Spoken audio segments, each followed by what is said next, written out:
Hello everyone, आपका अपने YouTube channel exam spoon में स्वागत है, अभिनंदन है। और मैं मिस्टर लोकेश सर। साथियों, बच्चों के मैसेज आ रहे थे कि सर मैथ का फाउंडेशन बैच स्टार्ट कीजिए। तो आज से हमने मैथ का फाउंडेशन बैच स्टार्ट किया है और पहली जो आज हमने चैप्टर लिया है वो लिया है नंबर सिस्टम। और बिल्कुल बेसिक से टॉप लेवल पर हम जाएंगे। यहां पर हम जानेंगे कि अंकों का निर्माण कैसे हुआ, अंकों से किस चीज का बना, संख्या कैसे बनी, संख्या कितने प्रकार की होती है, बिल्कुल बेसिक लेवल पे। ज्यादा हम हाई लेवल पर नहीं जाएंगे, पहले हम बेसिक लेवल की बात करेंगे। तो जैसा कि हमारे पास में सबसे पहले होते हैं डिजिट यानी अंक। तो अंकों के बारे में जानने के लिए सबसे पहले आपको ये पता होना चाहिए कि जैसे इसको अंकों को समझना कैसे। हमारा जो फैमिली ट्री होता है यानी जो परिवार होता है, परिवार में जो सबसे पहले आते हैं हमारे दादाजी आते हैं, दादा, उसके बाद में दादी जी, दादा दादी से निर्माण होता है हमारे पापा का, उसके बाद हमारी मम्मी आती है और मम्मी और पापा से निर्माण होता है हमारा, और वो हमारा क्या बन जाता है, पूरा एक फैमिली। उसी प्रकार मैथ में जो सबसे पहले जो आते हैं वो आते हैं डिजिट यानी अंक आते हैं। और अंक कौन कौन से होते हैं, यानी 0 से होता है, 1 होता है, 2 होता है, 3 होता है, 4, 5, 6, 7, 8, 9, यानी जो कुल जो अंक होते हैं ना, कुल अंक होते हैं वो कितने होते हैं, 10। यहां से क्वेश्चन भी आया था, बेसिक पहले क्वेश्चन आते थे 2018 से पहले ऐसे क्वेश्चन आए थे कि कैलकुलेटर के सभी अंकों को गुणा कर दिया जाए तो रिजल्ट क्या प्राप्त होगा, यानी उत्तर क्या आएगा। तो कहने का मतलब है कैलकुलेटर में जो अंक होते हैं यही होते हैं, यानी 0 से लेकर 9 तक होते हैं और हम इनको आपस में मल्टीप्लाई करेंगे, फाइनल जाकर लास्ट में हम 0 से मल्टीप्लाई करेंगे। किसी भी संख्या को 0 से मल्टीप्लाई करते हैं तो रिजल्ट निकल के आता है 0। आई होप क्लियर, ये ध्यान देने की बात है। अब हमारे पास में अंकों से निर्माण होता है किसका, संख्या का। यानी कहने का मतलब संख्या को हम इस तरीके से समझेंगे, यदि अंकों को इकाई दहाई के स्थान पर रख दिया जाए तो एक युग्म तैयार होता है, उस युग्म को क्या कहा जाता है, संख्या कहा जाता है। जैसे मैंने लिखा 212 लिखा, यानी मैंने 2 को लिया, 1 को लिया और 2 को लिया, ये हमारे पास में क्या बन चुका है, एक संख्या बन चुकी है। जैसे मैंने लिया 625, तो ये भी मेरे पास क्या बन चुकी है, संख्या बन चुकी है। आई होप क्लियर। अब हम जानेंगे संख्याओं के प्रकार। जैसे कि हमारे पास प्राकृत संख्या होती है, पूर्ण संख्या होती है, सम संख्या होती है, विषम संख्या होती है, भाज्य संख्या होती है, अभाज्य संख्या होती है, परिमेय संख्या होती है, अपरिमेय संख्या होती है। सारी चीजों को हम क्लियर करेंगे। जैसे कि हमारे पास यहां दिया हुआ है नेचुरल नंबर यानी प्राकृतिक संख्याएं, यानी वो संख्या जो गिनती के काम में आती है, यानी काउंट करने के काम आती है। जैसे किसी ने कहा एक फंक्शन में कितने लोग इकट्ठे हुए, तो हम काउंट करते हैं, 1 से स्टार्ट करते हैं। यानी वो नंबर जो कहां से स्टार्ट होता है, 1 से लेकर कहां तक जाता है, अनंत तक जाता है, उसे क्या कहा जाता है, प्राकृत संख्याएं। अच्छा, नंबर 2 की बात करें, ये नंबर 1 हो गया। नंबर 2 की बात करें होल नंबर यानी पूर्ण संख्याएं, यानी जब प्राकृत संख्याओं में 0 को भी जोड़ लिया जाए, यानी वो नंबर जो 0 से स्टार्ट होते हैं और कहां तक जाते हैं, अनंत तक, उन्हें क्या कहा जाता है, हमारे पास में पूर्ण संख्या कहा जाता है। पूर्ण यानी जिसमें 0 को शामिल कर लिया जाता है। यहां से दोनों में से क्वेश्चन बनते हैं। अब दोनों में क्वेश्चन किस तरीके से बनते हैं हम उनको जानने का प्रयास करेंगे। जैसे हमारे पास में कहा कि 1 से लेकर 20 तक, 1 से लेकर 20 तक, अब 1 से स्टार्ट हो रही है। अब जो नंबर 1 से प्रारंभ हो रहा है तो ये कैसे नंबर है, ये प्राकृत नंबर है। यानी हमारे पास नेचुरल नंबर की बात कर रहा है, तक का हमें क्या निकालना है, योग निकालना है। अब हमें योग करने के लिए क्या करना पड़ेगा, या तो हमें इनको गिनती लिख लो पूरा। आपने अगर एक चीज पढ़ा होगा 10th क्लास में, एक प्रश्नावली का नाम है समांतर श्रेणी, वहां पर आपने n पदों का योगफल का फॉर्मूला पढ़ा होगा। यहाँ पर एक पूछा भी गया था, एसएससी के एग्जाम में एक क्वेश्चन पूछा गया था, यदि हमारे पास में पदों की संख्या दी गई है n और हमारे पास d यानी सारवंतर d का मान दिया है, प्रथम पद दिया हुआ है, उस कंडीशन में हमें पास n पदों का योगफल का फॉर्मूला क्या होगा। वहां पर आपने एक फॉर्मूला पढ़ा होगा, यानी Sn बराबर होता है n/2, कोष्टक में होता है 2a प्लस में n-1 गुणा में होता है d। ये होता है हमारे पास में n पदों का योग करने का फॉर्मूला। अगर फॉर्मूला पूछा जाए तो, किसी भी एग्जाम में अगर पूछा जाए तो, एक फॉर्मूला ये भी होता है हमारे पास में कि Sn बराबर होता है कि n/2 कोष्टक में होता है a प्लस में l, यानी l बराबर हमारे पास में क्या है, अंतिम पद। यहां पर अंतिम पद लिया गया है।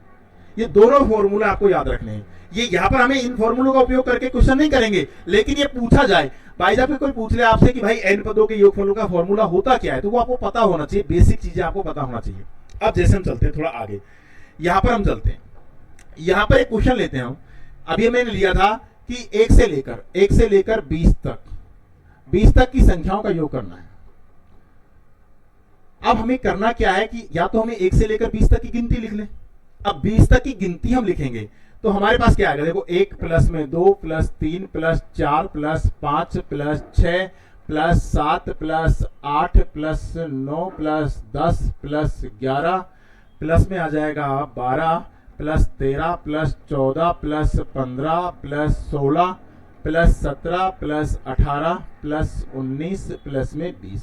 अभी हम इनको जोड़ लेते हैं।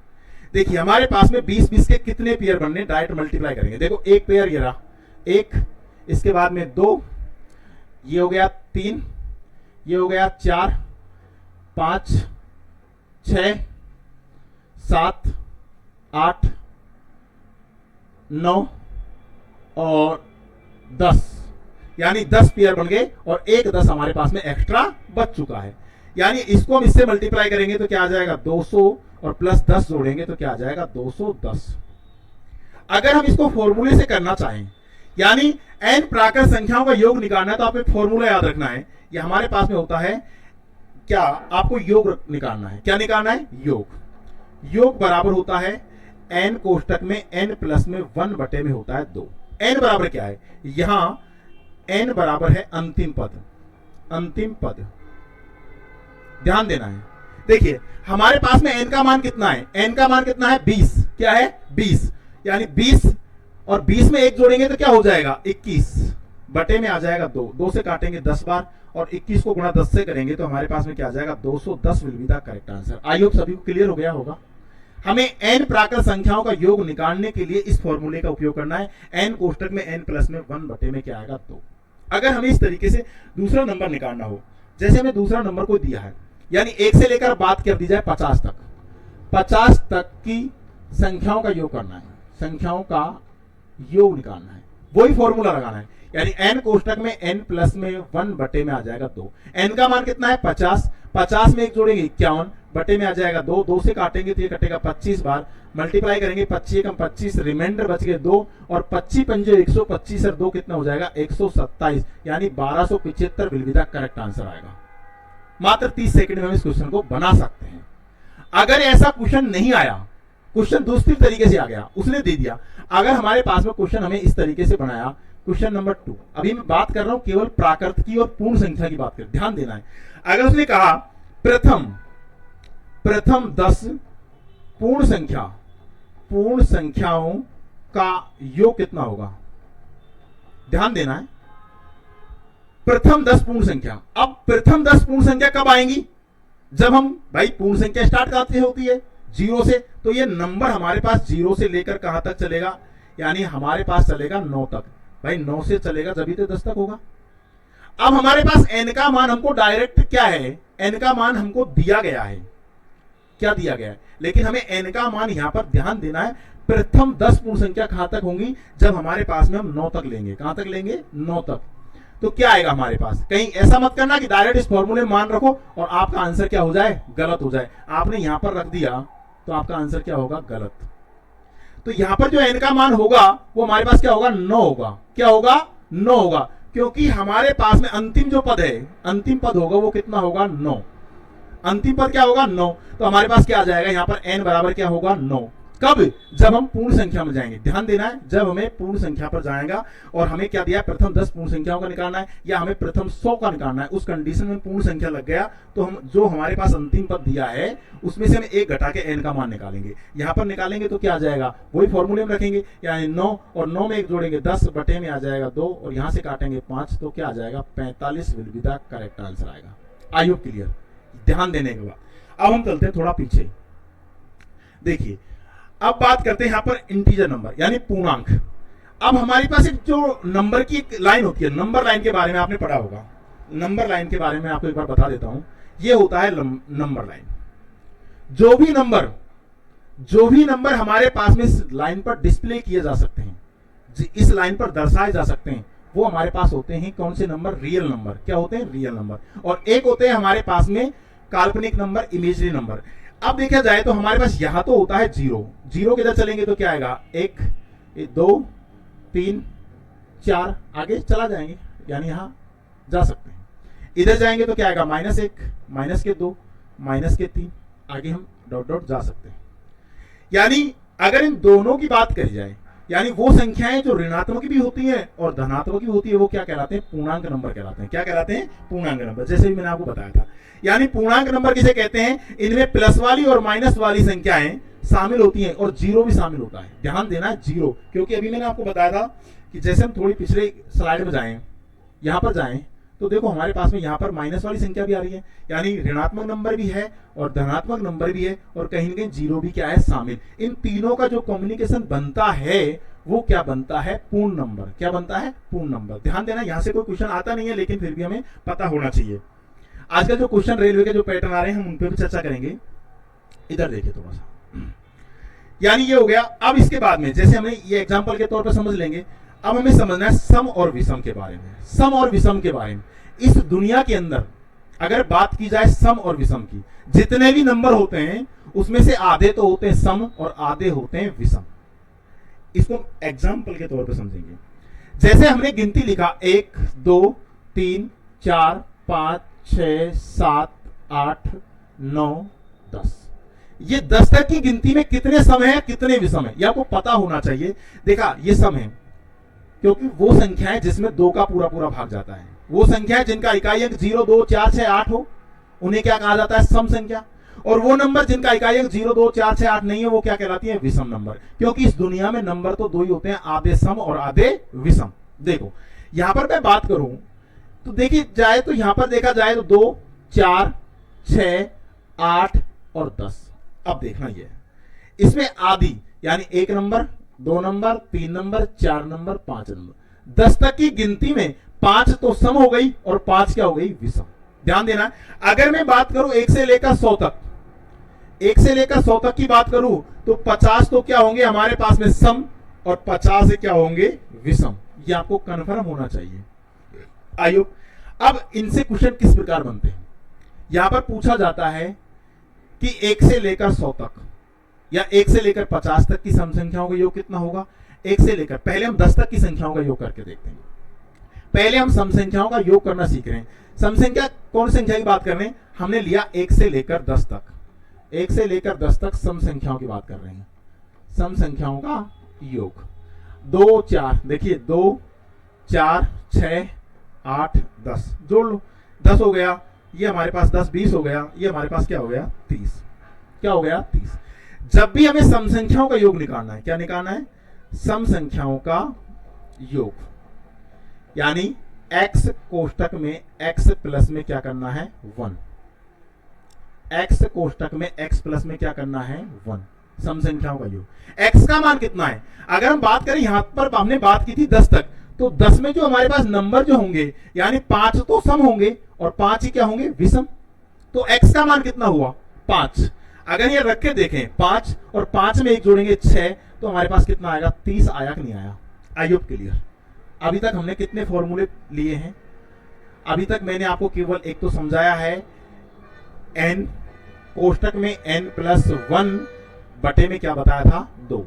ये था प्राकृत संख्याओं का योग निकालने का फॉर्मूला और पूर्ण संख्याओं का योग निकालने का फॉर्मूला। अभी मैं बात कर रहा हूं सम संख्याओं का योग निकालना है, तो हमारे पास क्या फॉर्मूला लगाना है, x कोष्टक में x प्लस में 1।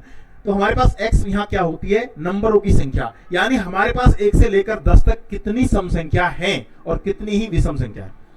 अगर हम बात करें इस तरीके से, जैसे हम दूसरी स्लाइड में बात करते हैं, अगर हमसे दिया कि 1 से लेकर 100 तक की सम संख्याओं का योग, सम संख्याओं का योग, ध्यान देना है, सम संख्याओं का योग निकालना है तो हमारे पास में x का मान निकालना है। 50 तो क्या होंगी सम और 50 क्या होंगी विषम। मैंने भी फॉर्मूला आपको क्या बताया था, x कोष्टक में x प्लस में 1। x का मान क्या है, 50। x का मान क्या है, 50। तो 50 में हमारे पास में 1 जोड़ दूंगा तो क्या हो जाएगा, 51। मल्टीप्लाई करेंगे, 0 लगा देंगे, 5 एकम 5 और 5 25 यानी 2550 will be the correct answer होगा। अगर ये फॉर्मूला दूसरी तरीके से आ जाए, यहां पर हमसे क्वेश्चन दूसरा पूछ लिया जाए कि जैसे यहां पर दे दिया आपको कि 1 से लेकर 100 तक, पहले मैं 10 तक की बात कर लेता हूं। 1 से लेकर 10 तक विषम संख्याओं का योग क्या होगा, योग देखिए 1 से लेकर 10 तक की विषम संख्या कौन कौन होती है, एक तो होता है 1, 3 होता है, 5 होता है, 5 के बाद में क्या होता है, 7 होता है, 7 के बाद में क्या होता है, 9 होता है, 10 नहीं होता।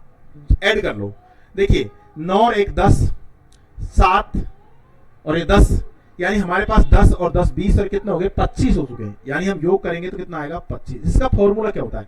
विषम संख्याओं का योग, विषम संख्याओं का योग। विषम संख्याओं का योग निकालने के लिए जो फॉर्मूला होता है वो होता है एक्स स्क्वायर। क्या होता है? X square. अभी हमने 3 फॉर्मूले पे चर्चा की है। मैंने पहला फॉर्मूला आपको बताया था, फर्स्ट वाला, वो फॉर्मूला ये था n पदों का योगफल निकालने के लिए, यानी n कोष्टक में n प्लस में 1 बटे में क्या था 2, और एक बताया था मैंने सम संख्याओं का योग करने का, और एक में तीसरा फॉर्मूला ये डिस्प्ले किया है कि विषम संख्याओं का योग निकालने के लिए हमें क्या करना है? x का स्क्वायर करना है।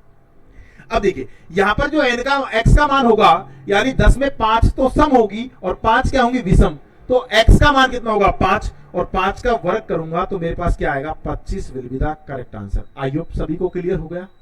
ये सारी चीजें आपको क्लियर हो जानी चाहिए। अब यहां से क्वेश्चन बीच में किस तरीके से पुट होते हैं, अगर हमसे क्वेश्चन पूछा जाए, बात करें हम, देखिए यहां पर बात करेंगे। मैंने आपको एक तो बता दिया n पदों का योगफल का फॉर्मूला, ये आपको याद होना चाहिए। n पदों का एपी के अकॉर्डिंग, एपी के प्रथम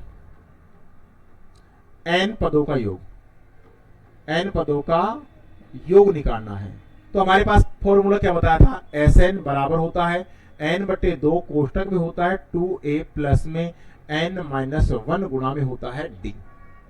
एक फॉर्मूला और होता है, Sn बराबर होता है n बटे 2 कोष्टक में होता है a प्लस में an रख सकते हैं, यहां हम l भी रख सकते हैं।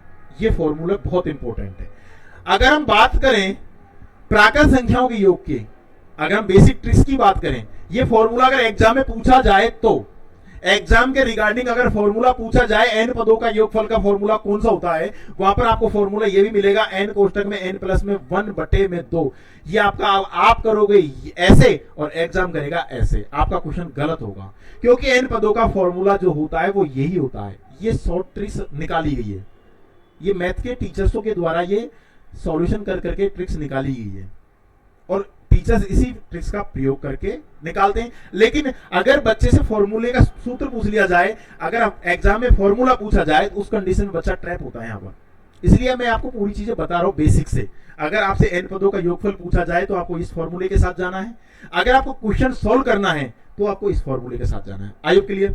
अब हम चलते हैं, देखिए अगर हमें निकालना है, ट्रिक्स की बात कर रहा हूं मैं, जैसे हमें निकालना है n पदों का योगफल निकालना है, तो हमें कौन सा फॉर्मूला लगाना है? यानी n कोष्टक में n प्लस में 1/2। अगर हमें सम संख्याओं का योग निकालना है, क्या निकालना है? सम संख्याओं का योग। सम संख्याओं का योग निकालेंगे तो क्या करेंगे? यानी x कोष्टक में x प्लस में 1। देखिए अगर हमें विषम संख्याओं का योग निकालना है, विषम संख्याओं का योग निकालना है, तो उस कंडीशन में क्या करेंगे? x का स्क्वायर, x का स्क्वायर। अभी मैंने आपको केवल इन फॉर्मूलों के बारे में बताया है। अब हम थोड़ा सा आगे चलते हैं, एडवांस लेवल पर पहुंचते हैं थोड़ा सा। जैसे हमसे पूछा जाता है, यहां पर बीच का नंबर दे दिया तो क्या करेंगे? बीच का नंबर जैसे हमसे दे दिया कि 10 से लेकर 20 तक, यानी हमें बीच के नंबर दे दिए 10 से लेकर 20 तक की संख्याओं का योग क्या होगा?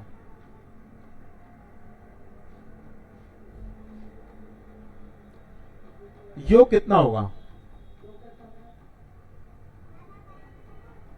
देखिए अगर ये क्रमवार होता नंबर तो हम डायरेक्ट फॉर्मूला लगा देते, लेकिन अभी की बार हमें बीच का नंबर पूछा है, तो बीच का नंबर निकालने के लिए फॉर्मूला होता है, ध्यान देना है, बीच की संख्याओं का योग।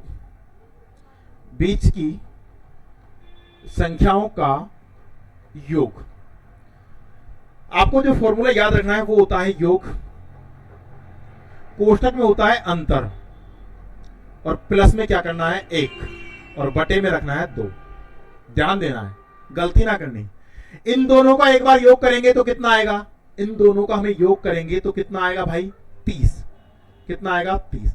इन दोनों का अंतर करेंगे तो क्या आएगा? 10, और 10 में हम 1 जोड़ेंगे तो क्या आएगा? 11, बटे में 2।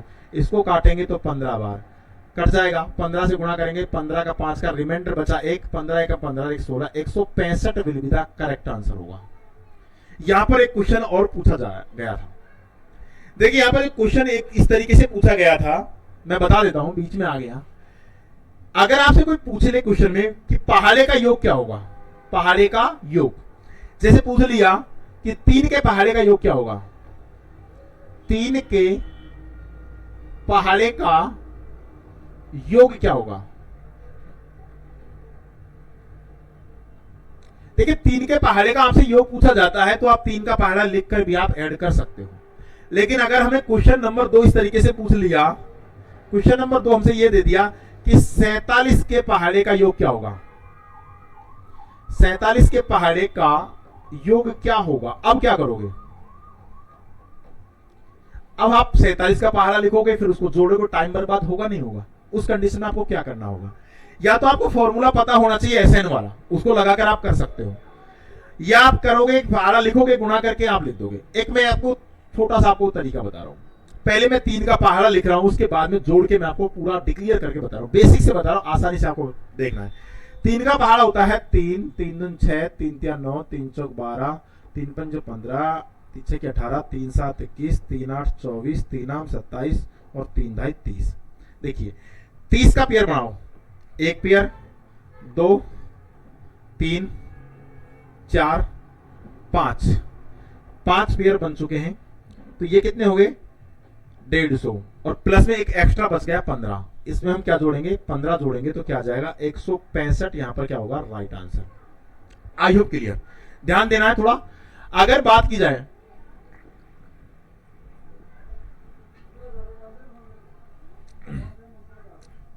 अगर हमें दे दिया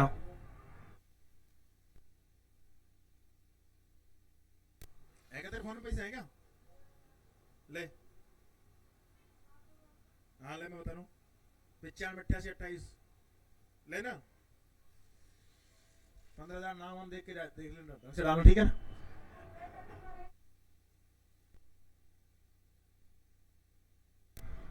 ध्यान देना है बेटा, थोड़ा सा आपको क्या करना है। 165 तो हमारा आ चुका है,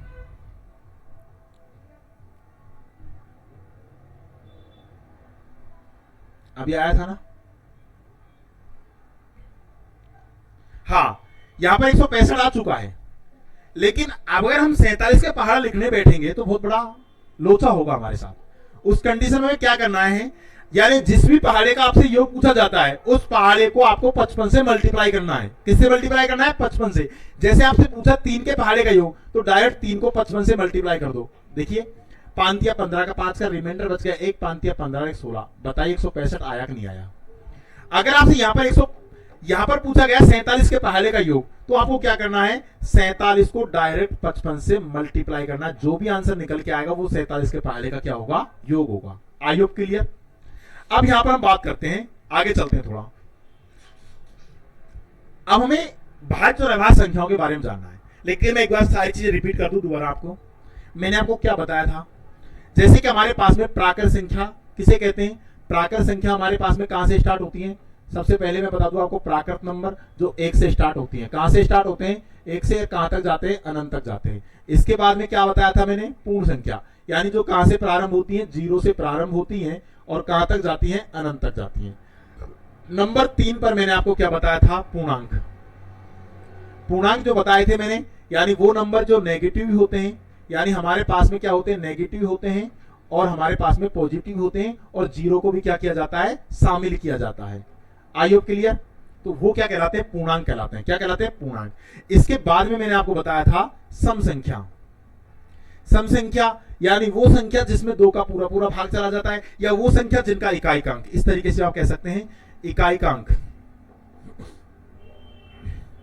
जिनमें इकाइकांक, इकाई अंक क्या होना चाहिए, 0 2 4 6 8 10 नहीं। वो संख्या जिनका इकाई अंक 0 2 4 6 8 है तो वो क्या कहलाती है, सम संख्या। और जिनका इकाई अंक 0 2 4 6 8 नहीं है तो वो क्या कहलाती है हमारे पास में, विषम संख्या।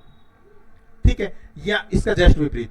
और इस दुनिया में जो नंबर होते हैं, यानी जो हमारे काम आते हैं काउंटिंग करने के, उसमें से आधे सम होते हैं, आधे क्या होते हैं, विषम। इसके बाद में अब हम चलेंगे आगे किसके बारे में? मैंने इनका फॉर्मूला भी आपको बताया था। अगर इसका फॉर्मूला पूछा जाए, n पदों का योगफल देकर दिया जाए, तो आपको फॉर्मूला मैंने बता दिया, ट्रिक्स के बारे में बता दिया। और यहां पर मैंने आपसे पूछा जाए सम संख्याओं का योग निकालने के लिए हमें क्या करना है और विषम संख्याओं का योग निकालने के लिए क्या करना है। सम संख्याओं का योग निकालने के लिए करना है x कोष्ठक में x प्लस में 1, ये तो करना है हमारे पास में किसका? सम संख्याओं का योग। अगर विषम संख्याओं का योग निकालना है तो क्या करना है? X square. आगे हम चलेंगे थोड़ा सा, अब हमें आगे चलना है और यहां पर देखेंगे, देखिए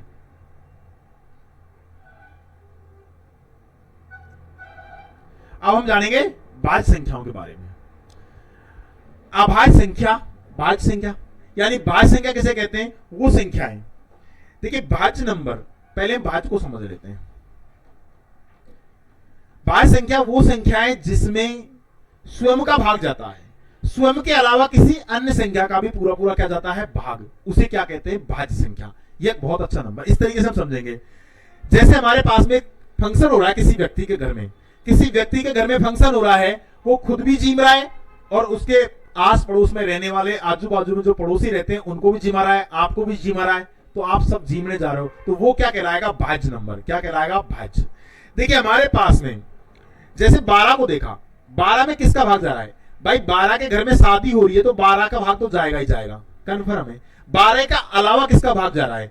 इसमें 2 का भी भाग जा रहा है, 3 का भी भाग जा रहा है, 4 का भी भाग जा रहा है, 6 का भी भाग जा रहा है, तो कहीं ना कहीं ये क्या है? भाज्य नंबर। अच्छा आदमी है ये, यानी वो नंबर जिसमें स्वयं के अलावा अन्य किसी दूसरी संख्या का भी पूरा पूरा क्या जाता है? भाग, उसे क्या कहा जाता है? भाज्य नंबर। सर ये 2 क्या है? अगर मैं बात करूं 2, क्या 2 भाज्य है अभाज्य है? 2 भाज्य है या अभाज्य है? भाई 2 में केवल 2 का ही पूरा पूरा भाग जा रहा है, 2 में केवल 2 का ही। अब कुछ बच्चे कहेंगे, यहां कंफ्यूज होते हैं सम और विषम और भाज्य अभाज्य में। भाई मैं एक शख्स हूं, मैं आपके लिए एक एज ए टीचर, मेरी पत्नी के लिए मैं एक पति, मेरी बहन के लिए एक मैं भाई। तो जैसे कि हमारे पास 12 की बात करें, यानी 12 जो है वो हमारे पास पूर्ण नंबर भी है, भाई पूर्ण नंबर भी है, प्राकृत नंबर भी है, और कहीं ना कहीं ये भाज्य नंबर भी है। ठीक है, तो यानी अलग अलग चीज का एक अलग अलग रोल प्ले होता है जब वो जिस कंडीशन पर रखा जाता है। ठीक है, अगर हम इसको 12 को भाज्य और अभाज्य की दृष्टि से देखा जाए तो भाज्य नंबर है, अगर इसको सम और विषम की दृष्टि से देखा जाए तो क्या है? सम नंबर है। आई होप क्लियर।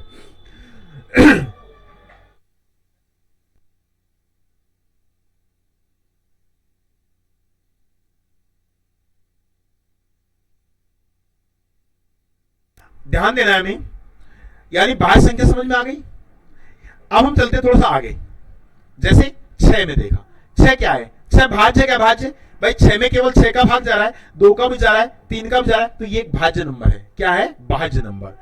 अब हम बात करते हैं अभाज्य नंबर की बात, वो नंबर जिसमें केवल खुद का भाग जाता है। अब बात करते हैं, बच्चा यहाँ कंफ्यूज ये हो रहा है कि सर 12 में 1 का भाग, देखो हमने अभी नंबर लिया था 12, तो 12 में 12 का भाग जा रहा है, 2 का जा रहा है, 3 का जा रहा है, 4 का जा रहा है, 6 का जा रहा है, और इसमें 1 का भाग भी जा रहा है। 95, 88,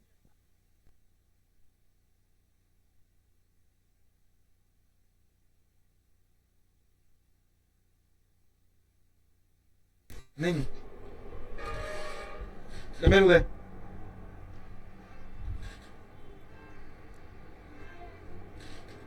कितना डाला? 15,000। ये बैंक नीचे एसबीआई बैंक सेलेक्ट कर ले जाएंगे, ये देख एसबीआई यारी,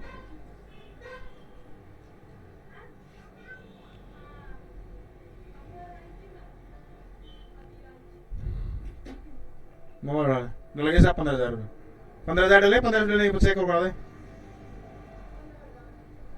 चेक कर लो साहब। हेलो,